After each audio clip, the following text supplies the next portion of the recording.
Entonces, compañeros, muy buenas tardes para todos y para todas. Mi nombre es Juan Sebastián Ballén Rodríguez. Yo soy profesor del programa de filosofía y tengo a mi cargo el espacio académico de ética social y económica.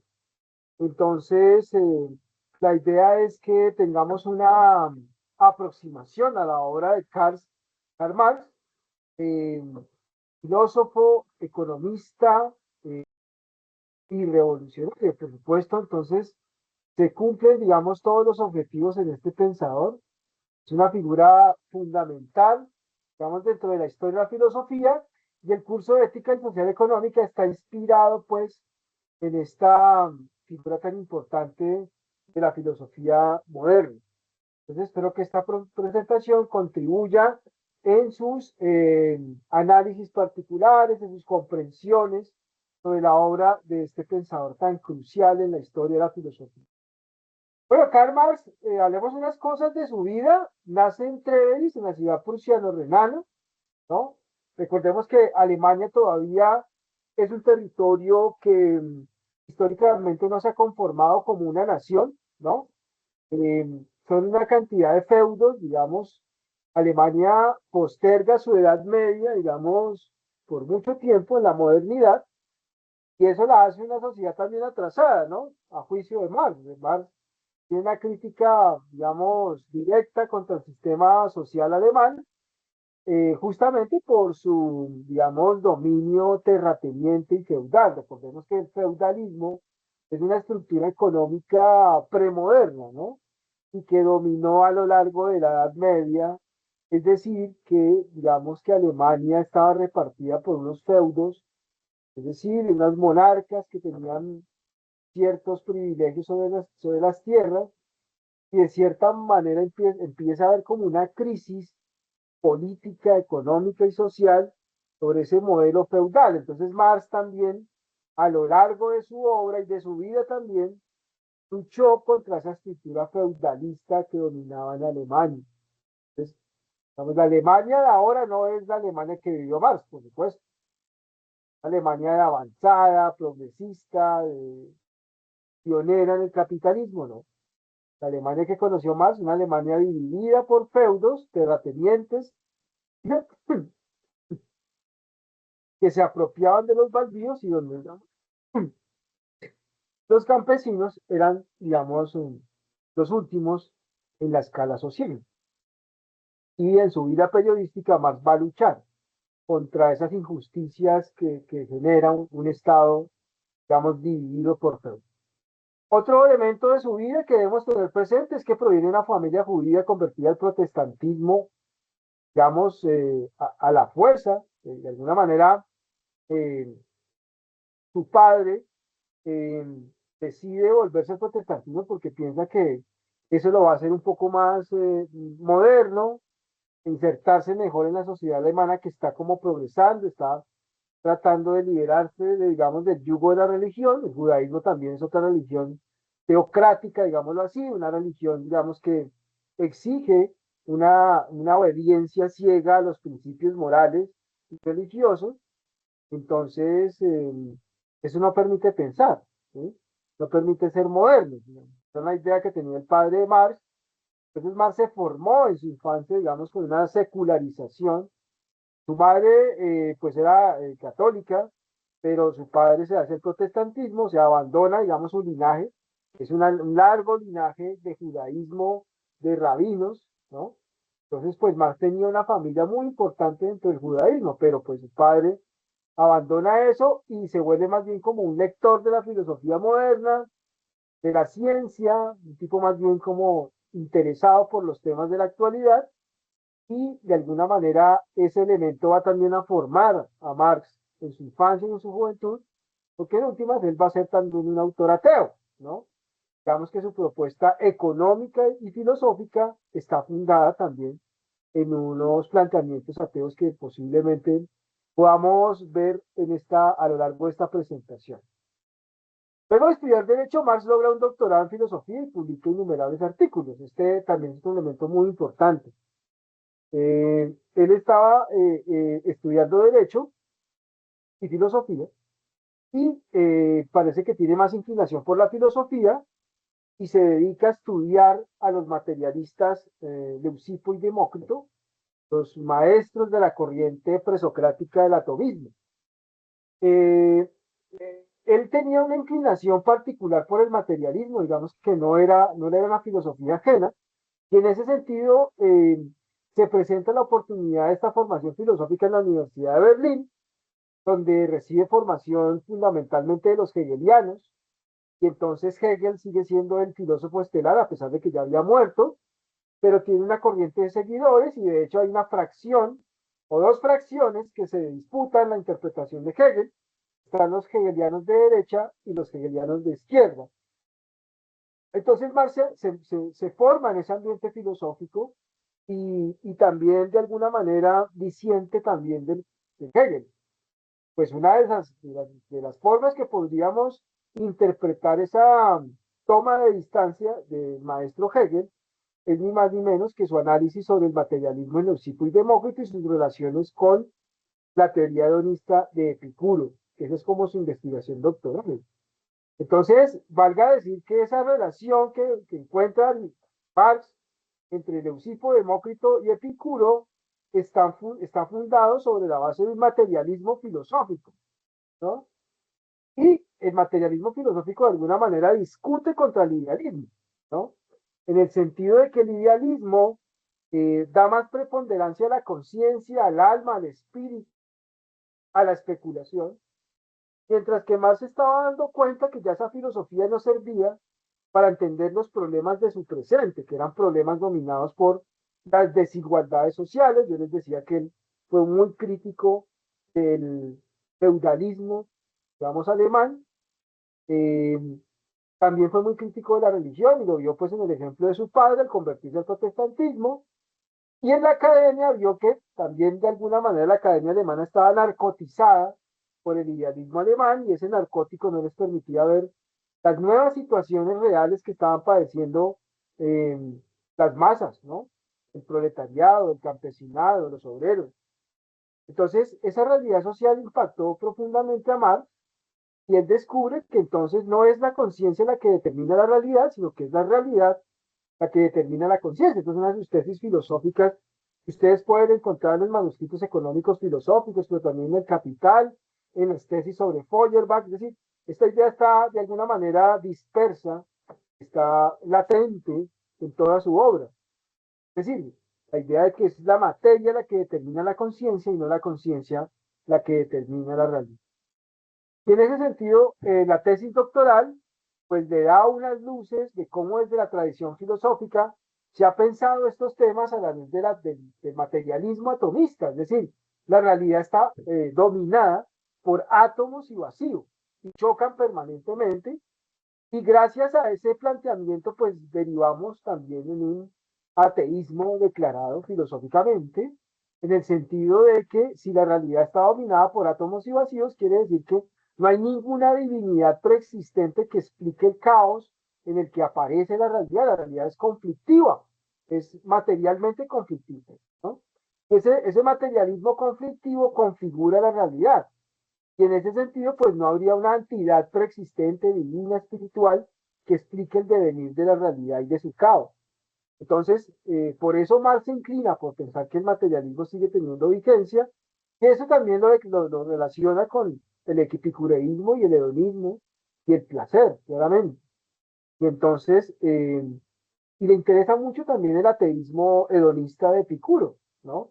Recordemos que para digamos, el ateísmo hedonista, la idea es que el tiempo se encuentra capturado por nuestras experiencias placenteras, nos alejamos del dolor, y en ese sentido, digamos que no hay ninguna prefiguración divina que nos permita a nosotros decidir lo que está bien o lo que está mal, o lo que es placentero y doloroso.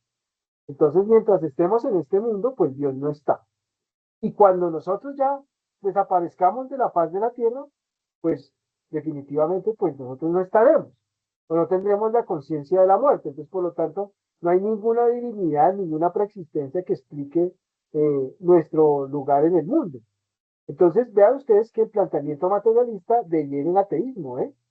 Y en ese sentido, pues la propuesta marciana es absolutamente pertinente y absolutamente concordante con lo que se está viviendo en este tiempo en Alemania y en Europa, sobre todo por esa crisis de la academia, eh, digamos, atrapada en el idealismo hegeliano, atrapado en la filosofía especulativa del espíritu absoluto, en las relaciones entre filosofía y religión, por supuesto.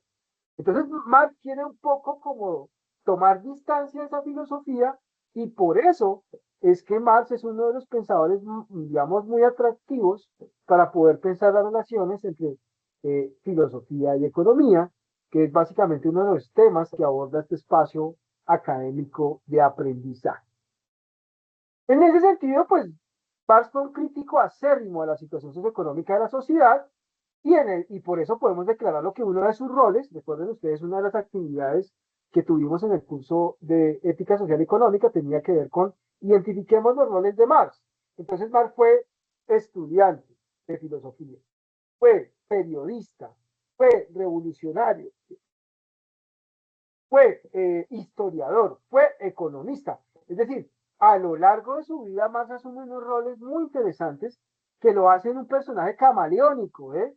Y que por eso es también llamado el filósofo de la sospecha junto a Freud y Nietzsche, porque justamente Marx, digamos, en todos esos ropajes, en todos esos aspectos de su vida, pues plantea una crítica demoledora a la sociedad moderna. Eh, y de cierta manera también lo hace un personaje muy interesante porque en todas sus facetas encontramos una mirada también muy específica de la realidad, ¿ve? Miramos un análisis también muy crítico de la sociedad industrial capitalista. Entonces, en todos esos roles de Marx encontramos unas facetas muy interesantes que nos muestran a un pensador polifacético, múltiple, plural, y eso mismo lo convierte en un personaje profundamente atractivo. Bien, algunas de sus obras de las que podríamos mencionar acá, está por supuesto el Der Capital, el Capital, la obra cumbre de Marx, la obra clásica de Marx, la que hay que volver inevitablemente para entender ese estudio tan maravilloso que propone Marx al capitalismo de la época. Recordemos, aquí les doy una efeméride o una anécdota de cómo Marx compone el Capital. Marx, ustedes saben que Marx fue un autor perseguido, ¿no? Perseguido en Alemania, perseguido en Francia y en Inglaterra. Él estuvo deambulando por estos tres países.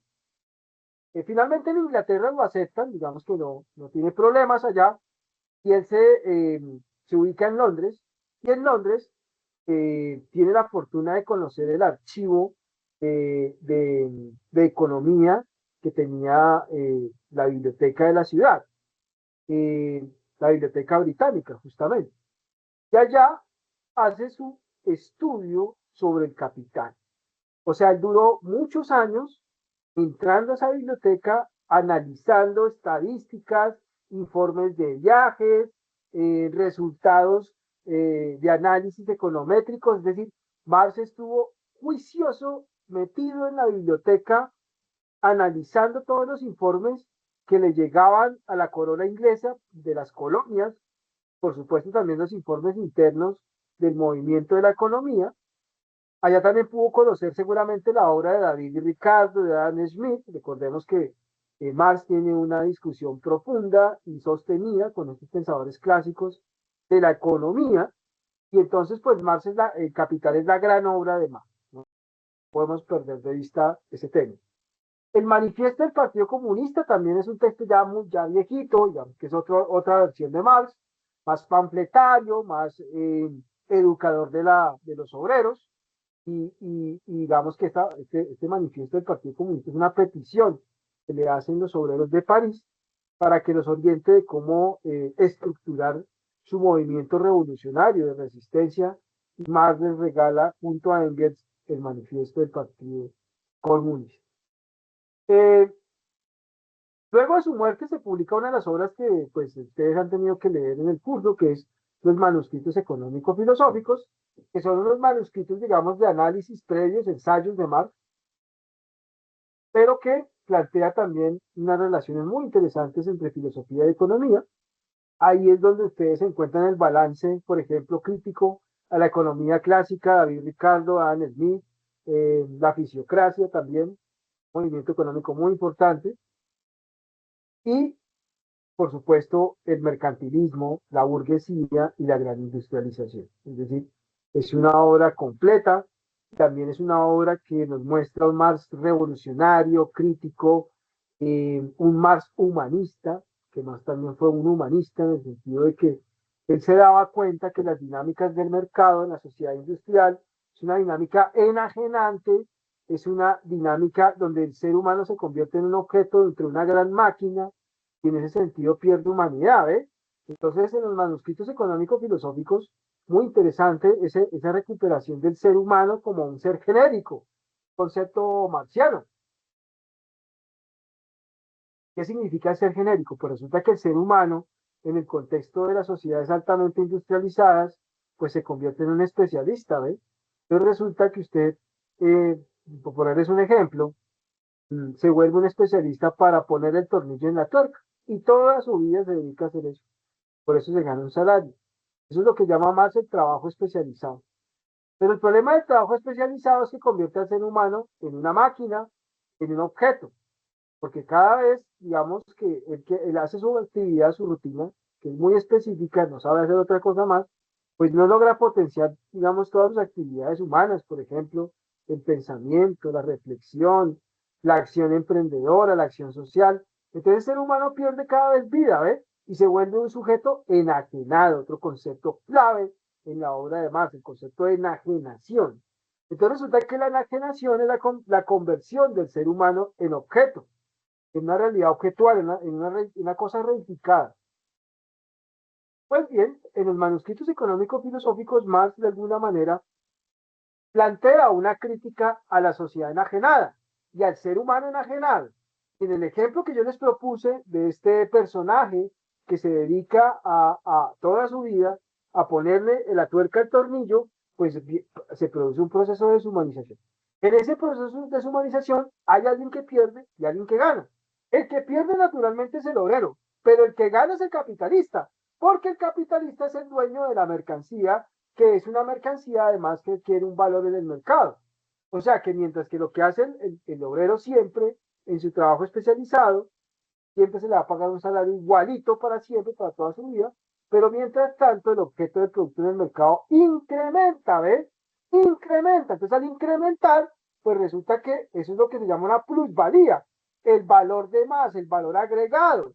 Y esa plusvalía, pues trae un rédito, una rentabilidad capitalista, y entonces sobre la base de la opresión y de la hiperespecialización de la actividad del obrero, se construye, digamos, la riqueza del gran capital. Y por eso, pues Marx considera que el sistema capitalista industrializado y hiperespecializado es enajenante, explotador y practica la injusticia social como un mecanismo, digamos, de sacrificio de seres humanos en función de la ganancia del capitalismo. Entonces, ese es un poco el drama humano que Marx relata en los manuscritos económico-filosóficos y que por eso pues leímos en el curso de Ética Social y Económica, por allá en la primera parte, en la versión de Eric Fromm, que es un lector también de Marx, un autor de la escuela de Frankfurt, de toda la primera escuela. Entonces, por eso, digamos, la obra de Marx es absolutamente importante y es muy determinante en la filosofía porque nos pone los pies en la tierra. ¿Sí? Nos pone los pies en la tierra. O sea, no es el idealismo, no es el espíritu, no, es la materia, es el cuerpo del hombre, es el espíritu encarnado en el trabajo, en la acción. Es en el trabajo donde el ser humano se emancipa, pero también donde se oprime, se enajena y pierde su universalidad.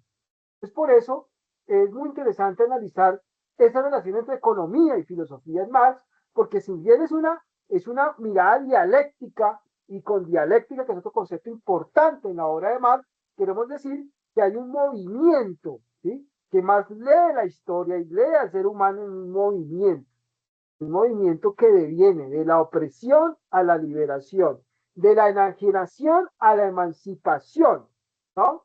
Entonces resulta que en ese sentido Marx es muy hegeliano también, porque recordemos que Hegel, en una obra que se llama La fenomenología del espíritu, plantea su famosa teoría del reconocimiento.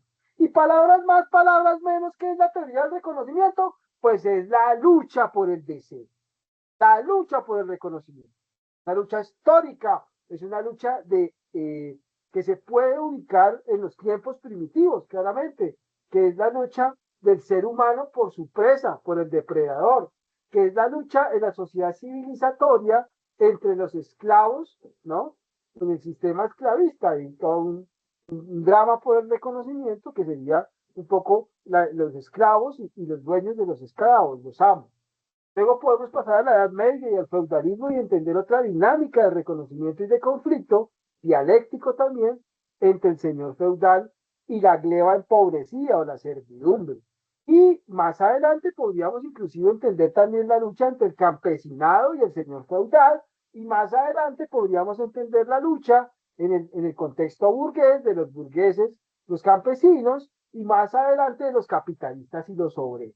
Hoy en día esas dinámicas no han cesado, seguimos en la lucha entre el proletariado y el capitalista, seguimos en esas conquistas también históricas que ha logrado el proletariado, porque no podemos negar que gracias al proletariado tenemos seguridad social, gracias al proletariado tenemos derecho a una pensión, derecho a una salud, esas son reivindicaciones históricas de los obreros que de alguna manera Marx apreció tanto en los manuscritos económicos filosóficos, en el manifiesto del Partido Comunista y en el Capital. Entonces, por eso es que la relación entre economía y filosofía es absolutamente necesaria para poder entender la dinámica de la historia, para poder entender las luchas y las contradicciones entre estos sujetos históricos que son los amos y los esclavos, los siervos y los señores feudales, los capitalistas y los proletarios. Bueno, y pues también tenemos que decir que la obra de Marx está permeada de planteamiento filosófico. Entre Hegel y Marx se encuentra Ludwig Feuerbach, claramente, otro autor clave. La lógica hegeliana en Feuerbach se transforma en antropología, pues tiende a la emancipación, misma que no parte del pensamiento, sino del ser concreto del hombre o su existencia natural.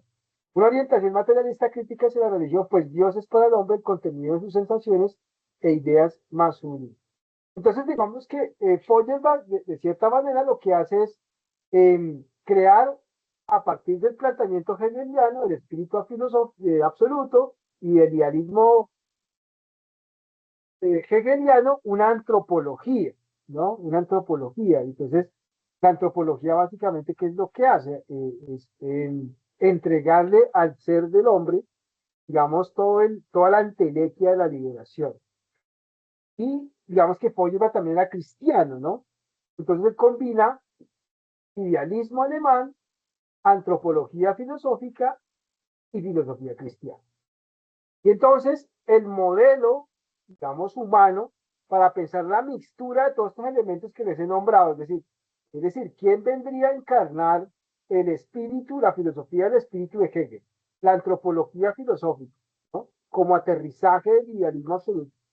Y eh, en la filosofía cristiana, pues es ni más ni menos que Cristo. Entonces, para Feuerbach, Cristo es el modelo de humanidad que necesita la sociedad para alcanzar la emancipación. Claramente, pues a Marx eso le parece absolutamente teológico y en ese sentido, pues él tiene una crítica frontal a Feuerbach. Una de las críticas a Feuerbach que aparece en su libro ese, la tesis sobre la filosofía de Feuerbach, hay una tesis muy interesante que es muy famosa y es, los filósofos se han dedicado a interpretar el mundo y de lo que se trata es de transformarlo. Claramente es un dardo, como muchos dardos que pone Marx en su obra, a la obra, digamos, a los planteamientos de Hegel y de Feuerbach. Entonces, este par de autores, de cierta manera, continúan el proyecto del idealismo filosófico alemán, pero pues Marx descubre que eso es pura ideología. Hay un libro que se llama así, La ideología alemana. Y en la ideología alemana él plantea que todo el idealismo filosófico y toda la antropología filosófica de la tradición propia del pensamiento alemán es pura teología. Esa teología pues es ni más ni menos que el opio del pueblo. Entonces, esa teología lo que hace es como narcotizar un poco a los seres humanos, hacerles creer que eh, eh, pareciéndose a Jesucristo de alguna manera logran redimir sus injusticias, redimir su vida económica y resulta que no, que todo eso es mentira. Entonces por eso Marx declara que esa es una ideología que lo que hace es dominar la gente. Entonces el idealismo es profundamente peligroso, básicamente porque lo que hace es hacerles creer a los seres humanos que son libres cuando en realidad no son libres. En realidad están viviendo situaciones de injusticia social, desigualdad económica, posiblemente estén aguantando hambre, y entonces resulta que ese idealismo filosófico por allá, pues lo que hace es traicionar la realidad histórica de los seres humanos. ¿Y cuál es la realidad histórica de los seres humanos? Pues básicamente que estamos en un proceso de opresión histórica donde les planteaba a usted hace un momento, hay un proceso de enajenación permanente y donde el ser humano cada vez se vuelve un objeto al servicio pues de la gran industria. Entonces, pues Marx descubre, gracias a la economía y al materialismo filosófico, de que lo que hay que estudiar son las relaciones de producción y lo que hay que estudiar es fundamentalmente el salario, lo que hay que entender es el sistema económico y la anatomía, para utilizar otra expresión muy popular de Marx en el Capital, de ese sistema económico, porque es que la anatomía justamente tiene que ver con esa corporalidad que es la economía, que es una corporalidad que tiene dominado al ser humano. Y en ese sentido, pues ya no tendría valor volver a pensar el idealismo alemán. Entonces, por eso, Marx es absolutamente interesante en ese sentido, porque él de alguna manera también nos enseña en su filosofía que hay que desmitificar a las filosofías que recibimos del pasado, que hay que verlas en su realidad y en ese sentido también es un pensador profundamente crítico y que de alguna manera su filosofía puede ser también nombrada como un proyecto del pensamiento crítico. O sea, si ustedes hoy que se habla hoy en día tanto de, ay, vamos a formar el pensamiento crítico, pues hombre, el modelo a seguir es Marx, porque gracias a Marx es que de alguna manera vemos la filosofía no en el cielo, sino en la tierra. Y eso es profundamente crítico porque implica de alguna manera superar también el autoritarismo filosófico, el dogmatismo filosófico, el academicismo filosófico. Entonces Marx es un pensador muy interesante justamente en esa línea, que es la línea de la materialidad, la línea de las relaciones económicas, la línea de la producción material de la vida porque claramente no podemos falsear al ser humano a través de una idea abstracta que piensa que el ser humano pues es un espíritu. Por supuesto que todo eso es falso y Marx considera que eso es ideología barata. Entonces, miremos un poco en qué consiste la propuesta antropológica marxista, porque si no es la de Feuerbach, ni tampoco es la de Hegel, entonces veamos cuál es esa idea. Y van a darse cuenta que tiene mucha relación con su materialismo filosófico. Entonces, fundamentalmente, el hombre es un animal que trabaja. Su actividad por excelencia es el trabajo. Y una forma de, digamos, de mostrar esta tesis, pues está en la evolución. Entonces, de alguna manera, el evolucionismo también fue materia de estudio de Marx y de cierta manera permite entender un poco cómo el ser humano de cierta manera se distancia de sus vecinos, los animales, porque usa de alguna manera los objetos de la naturaleza como herramienta. Y al usarlos como una herramienta, entonces de alguna manera está en un trabajo, o sea, está en un proceso de transformación de la realidad, ¿ves? Entonces, por eso el concepto de trabajo es fundamental, porque para Marx, gracias al trabajo, el ser humano logra transformar la realidad. Y este es un factor fundamental para entender ese otro concepto importante en la filosofía de Marx, que es la praxis. El ser humano se define porque hace cosas, porque es práctico, ¿no? Porque utiliza la naturaleza como un medio y no como un fin en sí mismo, ¿no? Digamos que una de las diferencias fundamentales de la magia y la ciencia, y acá es un elemento que hay que tener presente, es que en la magia de alguna manera nosotros contemplamos la realidad, nos mezclamos con lo divino, interpretamos lo divino, nos volvemos sacerdotes de lo divino, pero Marx quiebra eso cuando plantea que el ser humano en el trabajo rompe con ese sentido de la contemplación y del ocio religioso de la naturaleza, y de cierta manera, pues, entramos a un elemento fundamental que es la capacidad que tiene el ser humano de descubrir cosas, de hacer ciencia, ¿ves? De utilizar la naturaleza como un medio, y en ese sentido, el trabajo es el gran desmitificador de la magia del mundo, ¿eh? Y eso también lo analiza más a partir del conocimiento científico. Y pues por eso, digamos, llegamos a la idea de que el ser humano es un animal racional, ¿no? Entonces, como les decía, a través del trabajo y de la racionalidad, pues se transforma la sociedad, y en ese sentido, pues la crítica a Feuerbach se hace todavía más radical, porque no se trata de interpretar al mundo, sino de transformarlo, ¿ves?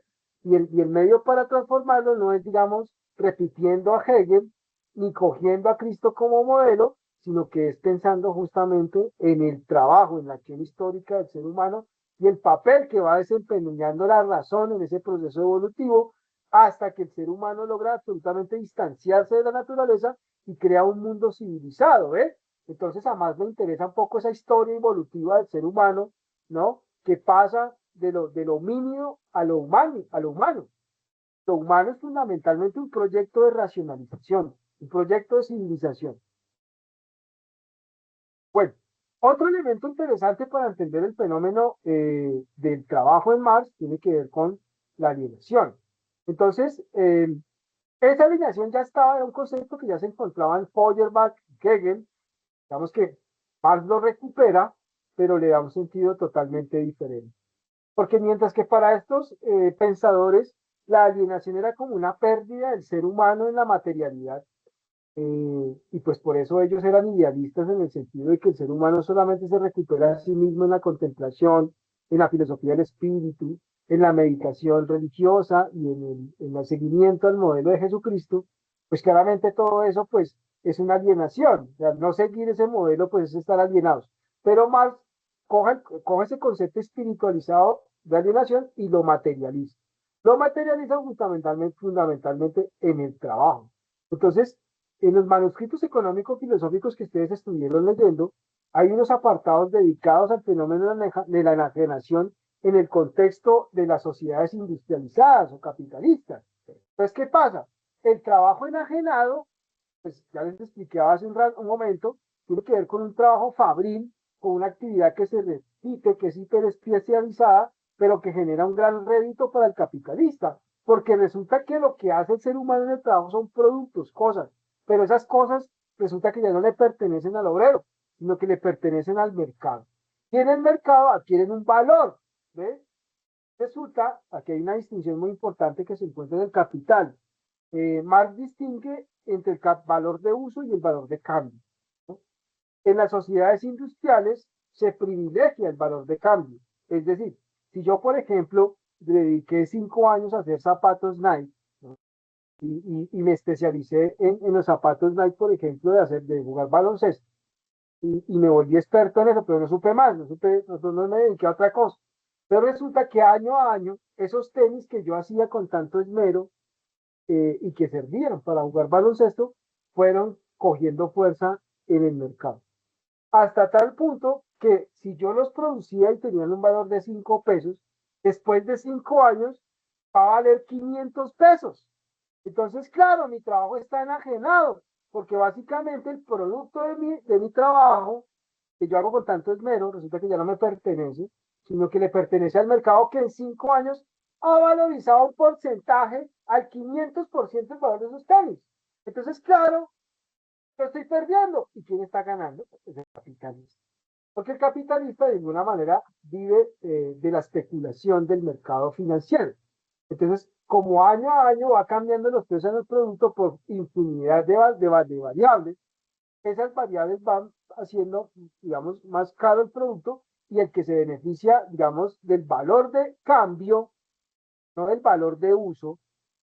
No importa si los tenis cuando se usan son buenos o son malos, o que los hizo fulanito y que si yo me los pongo me recuerdan a fulanito. Eso no tiene ningún sentido, eso no tiene ningún valor. ¿Qué es lo que tiene valor? El precio del producto y del mercado. Pero resulta que el precio del producto, pues, del mercado es muy cambiante. Y en la medida en que cambia, pues definitivamente quien gana es el capitalista. Y una de las tesis filosóficas económicas de Marx en los manuscritos económicos filosóficos es que entre más produce el obrero, más se enriquece el capitalista. Entre mejor hace el trabajador, cada vez se hace más pobre y el rico se hace cada vez más rico. Entonces, esa es la contradicción, esa es la enajenación del trabajo que analiza Marx. No tiene que ver con la enajenación que piensa Hegel o que piensa Feuerbach, sino que es la enajenación en un proceso histórico material definido, que es la condición humana del trabajador en las sociedades capitalistas. Entonces, hay otro tipo de enajenaciones, ¿no? Que analiza Marx con más detalle. Por ejemplo, la enajenación de la naturaleza. Entonces, la naturaleza, por ejemplo, cuando yo trabajo, ¿no? Entonces resulta que yo hago tenis de cuero, ¿no? Entonces, ¿el cuero de dónde nace? De las vacas, ¿no? De la piel de las vacas fundamentalmente. Entonces resulta que el capitalista se da cuenta que ese es el material del producto. Entonces las vacas ya no le pertenecen a los campesinos, sino que las vacas comienzan a tener un valor por el precio de su piel en el mercado cuando digamos, a través de un proceso de trabajo, la piel del animal se transforma en un tenis Nike, por ejemplo, que va a ser usado por un basquetbolista en la NBA. ¿Sí? Entonces, resulta que la naturaleza también pierde en ese proceso de enajenación, porque justamente, y podemos involucrar también aquí otros elementos de la naturaleza, por ejemplo, el agua, la tierra, los minerales. Entonces, con el paso del tiempo y con, digamos, la maximización de las necesidades en las sociedades capitalistas, la naturaleza cada vez va a ser más apetecida por el capitalismo, porque es la que le provee los recursos materiales para la elaboración de los productos que se ofrecen en el mercado. Pero esos productos naturales, por ejemplo el agua, que es tan problemático hoy en día, pues ya no le pertenece, digamos, a la montaña, no le pertenece, digamos, al páramo, sino que le pertenece al que envasa la Coca-Cola, ¿ves? Y aquí tuvimos una discusión muy interesante en Bogotá durante digamos, la alcaldía de este personaje, Galán, donde yo no sé si ustedes sabían, pero por ejemplo, eh, la alcaldía de Bogotá tenía unos precios favorables para para que Coca-Cola usara el agua de los bogotanos para hacer ese producto, ¿no? Entonces, ven ahí un ejemplo, digamos, real de cómo el capitalista utiliza, digamos, los recursos naturales, los privatiza, los monetiza, los valora económicamente y los lleva al mercado. El problema es que esa enajenación a la naturaleza, para utilizar el término, pues le trae un perjuicio grande a la sociedad, porque entonces, si usamos el agua para envasar Coca-Cola, pues básicamente lo que estamos haciendo es perder los recursos naturales, fundamentalmente el agua, y se la estamos entregando, digamos, a los particulares. Entonces, esa discusión es muy actual. Vean ustedes que eso fue una discusión de este año, ¿eh? De cómo Coca-Cola compraba precio de huevo el agua de la ciudad, la envasaba en botellas y nos la vendía cara además. Entonces el colmo de los colmos, esa es la enajenación de la naturaleza. Hasta el sol de hoy, eso sigue siendo absolutamente diferente. El trabajo mismo. Entonces resulta, o aquí les puedo poner otro ejemplo, resulta como el trabajo del proletario ya no le pertenece a sí mismo, sino que su producto se oferta en el mercado y el precio ya no es el valor de uno, sino el valor de cambio, porque el objeto representa un valor monetario en el capitalismo del mercado. Entonces es un ejemplo real de esto. Por ejemplo, ustedes también este año en Colombia se enteraron, por ejemplo, los trabajadores del D1. ¿Sí? Los trabajadores del D1, si ustedes se dieron cuenta, una discusión muy interesante, trabajaban por encima del horario, digamos, laboral convencional y además estaban, digamos, unos salarios muy malos. Es decir, había un proceso de enajenación del trabajo flagrante y directo y que se estaba de alguna manera escudando en las prácticas comerciales del D1. Entonces, vean ustedes ahí un ejemplo flagrante de lo que significa la enajenación del trabajo. Y así podríamos multiplicar los ejemplos en varios sectores, del sector alimentos, del sector manufacturero, del sector petrolero. Es decir, eh, si tuviésemos que hacer un análisis de las enajenaciones en el trabajo a nivel también mundial, pues serían infinitos los casos y los ejemplos. Esto hasta el sol de hoy no ha cambiado nada, sigue experimentándose la enajenación del trabajo. Entonces, podemos inclusive apreciar las dimensiones de la alienación. Entonces, está la alienación respecto al producto de su trabajo. Tampoco este le pertenece al trabajador, sino que es mercancía. El capital que será vendido para beneficio exclusivo del burgués, dueño de los medios de producción. Respecto a la sociedad, la alienación del trabajo es el origen de las clases sociales. El lugar del trabajo es sinónimo del lugar que se ocupa en la sociedad. Además, el trabajo propio del capitalismo genera competencia y desigualdad. Entonces, con estos análisis, ¿qué descubre Marx? Pues que hay un movimiento dialéctico de la realidad, ¿no? Que es una dinámica, que es un tinglado de tesis, antítesis y síntesis, ¿no? Y entonces, Hegel, digamos, es que aunque esto lo aprendió Marx de Hegel, la realidad es dinámica y está en esa dinámica básicamente de la tesis, la antítesis y la síntesis, y en ese sentido la materia es clave explicativa de la realidad, ¿no? La materia es fundamental para poder entender este conflicto en el que se encuentra la realidad, que es también el conflicto de la realidad social, como ya lo pudimos ver en el análisis de la enajenación. Entonces, la dialéctica marxista no tendrá solo fines explicativos o descriptivos de la realidad, sino que intenta modificarla indicando y eliminando las contradicciones sociales. El poder de la dialéctica reside entonces no solo en su capacidad teórica, sino sobre todo en la práctica, la revolución. La contradicción es el motor de la realidad en la que el proceso dialéctico se muestra como síntesis no acabada. Entonces, vean ustedes que en la dialéctica de la realidad social también descubrimos también el secreto de la liberación, el secreto de la emancipación. O sea, no solamente hay una realidad opresora, enajenante, de plusvalía, de instrumentalización, de división social del trabajo, sino que también puede haber un proyecto utópico de reconstrucción social, de superar la división social del trabajo y tratar de pensar al ser humano como un ser humano total, y no como un ser humano dividido, hiperespecializado en actividades que lo van enajenando y lo van haciendo un sujeto menos integral. Entonces, el materialismo histórico. Pero resulta que el hombre está rodeado de una naturaleza que no únicamente debe ser contemplada, sino también transformada, y en esa transformación donde se expresa la verdadera esencia del hombre. A través de la praxis, concepto que les había mencionado anteriormente, o trabajo, de alguna manera Marx intenta superar la tensión entre un idealismo demasiado alejado de las cosas y un materialismo demasiado apegado a las mismas. El fenómeno de la plusvalía, que es de alguna manera también un análisis que pertenece a esas relaciones que plantea Marx entre filosofía y economía. Entonces resulta que en el capitalismo pues se genera una suerte de contradicción entre el proletariado y la burguesía, y la plusvalía, que sería la diferencia entre el valor real, coste de producción y el precio del mercado del mismo producto. Entonces, lo que yo les decir, cuando el producto adquiere valor en el mercado, va perdiendo, digamos, su precio real, su coste real, y va adquiriendo un valor, digamos, desmedido. Cuando el trabajador menos se da cuenta, su trabajo termina siendo también despreciado.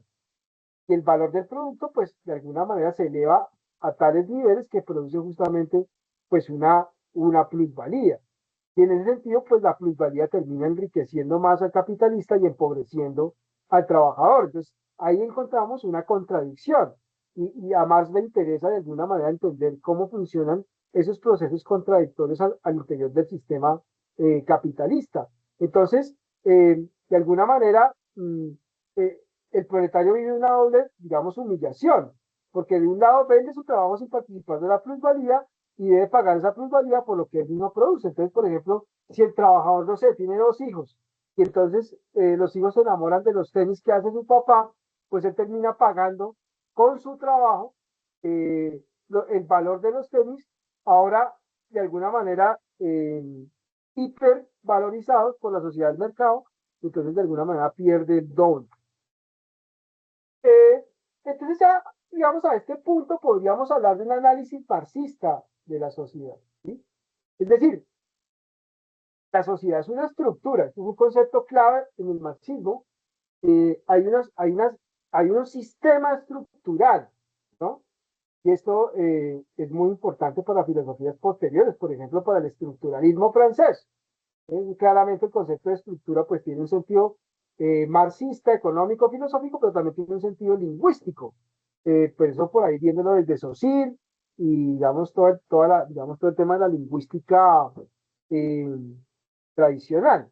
Pero en el ámbito que nos interesa es mirar la estructura económica, que es la base, lo que yo les decía, la economía para Marx es la anatomía de la sociedad. Pues para entender la sociedad, pues no hay que, digamos, remontarnos al mundo de las ideas, no hay que remontarnos a la espiritualidad, sino que hay que ver el cuerpo, la estructura, cómo funciona, cuáles son las partes de alguna manera, dónde está el corazón de esa anatomía, dónde está el hígado de esa anatomía, dónde está el cerebro de esa anatomía. Entonces, cuando hacemos un análisis de ese tipo, casi fisiológico y científico, entendemos el materialismo científico que propone Marx y entendemos que hay una superestructura que sería propiamente la economía, que va de alguna manera, digamos, determinando la vida cultural, la vida moral, la vida religiosa, la vida educativa. Entonces resulta que la economía es la superestructura y hay otras estructuras que le son aledañas, que es la estructura Estado, la estructura educación, la estructura salud, la estructura vivienda. Y entonces, en ese sentido, el valor del análisis filosófico económica de Marx radica justamente en proponernos el concepto de estructura y superestructura. Entonces, si la sociedad está organizada estructuralmente sobre un sistema que practica la plusvalía como una forma de afirmar la ganancia del capitalista y de la pobreza del proletariado, pues básicamente la ideología tiene que ver con la justificación de esa dinámica. Por lo tanto, el Estado se pliega a la dinámica de la explotación laboral, a la dinámica de la superestructura y el dominio de las estructuras chiquitas. Y en ese sentido, de alguna manera entramos como en una dinámica absolutamente de dominación total de la sociedad, ¿no? Entonces, esa dominación total de la sociedad, pues no es ni más ni menos que la ideología, ¿no? Que es algo que se respira en el ambiente, algo que se vive en la cotidianidad y que va alimentando de alguna manera al proletariado, a los campesinos, a los estudiantes, a los indígenas, a los afros. Entonces, digamos que toda la sociedad termina plegándose a ese sistema ideológico. Entonces, ¿qué propone el marxismo? Propone pues que hay que desactivar la ideología. Entonces, resulta que hay unos niveles, digamos, de contradicción que atraviesa el capitalismo, ¿no? Entonces, ese sistema, digamos, de prosperidad económica que promete capitalismo, porque el capitalismo tiene también una idea de felicidad, una idea de prosperidad social, una idea de mejoramiento, de progreso y desarrollo, toda esa parte de la ideología, pues Marx considera que, digamos, el capitalismo pasa por unas fases que serían la fase capitalista, que es la misma fase de la ideología y del optimismo, eh, de la idea de la felicidad. Luego vienen unas crisis que explican un poco las contradicciones internas que vive el capitalismo y por eso uno ve marchas, protestas, el proletariado se levanta, no va a trabajar, hace huelga y entonces tiene que haber unas reformas las asume el Estado y esas reformas pues van a tener un tinte ahora socialista porque básicamente son los que están pidiendo cambios y justicia social. Entonces vienen las reformas. Pero cuando eso también se vuelve una promesa incumplida o una promesa media, pues hay que irse más radicales y entonces viene el proyecto comunista, que sería como la tercera fase de transformación social. Entonces, esos serían como los estadios a los que, digamos, naturalmente tendría que pasar un sistema social para pasar del capitalismo al comunismo, ¿no? Pero aquí quisiera terminar que Marx está pensando también en el comunismo de los sentidos, ¿no? No es que pensemos que el comunismo se trata simplemente de una abolición de las clases, una, una proletarización del Estado, sino que inicialmente, y esto lo plantea más en los manuscritos económicos filosóficos, la principal emancipación del pueblo trabajador se da fundamentalmente cuando puede, de alguna manera, no trabajar para vivir, sino vivir para trabajar. perdón, no vivir para trabajar, sino trabajar para vivir, que es al contrario, ¿no? Es decir, que el trabajo no se convierta en la supervivencia del ser humano, sino que simplemente sea un medio, porque la finalidad es más alta, la finalidad tiene que ver con el desarrollo de todas las potencias sensitivas del ser humano.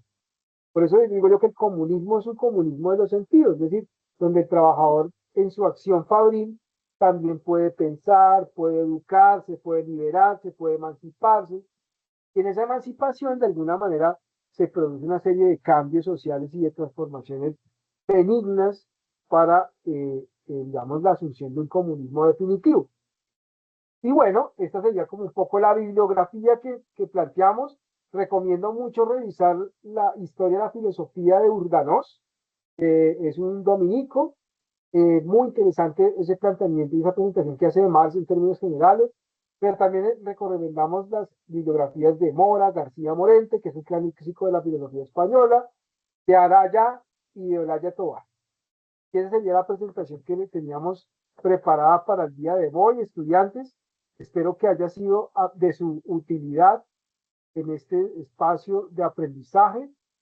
Y entonces ahí queda la grabación. Voy a detener la grabación y en ese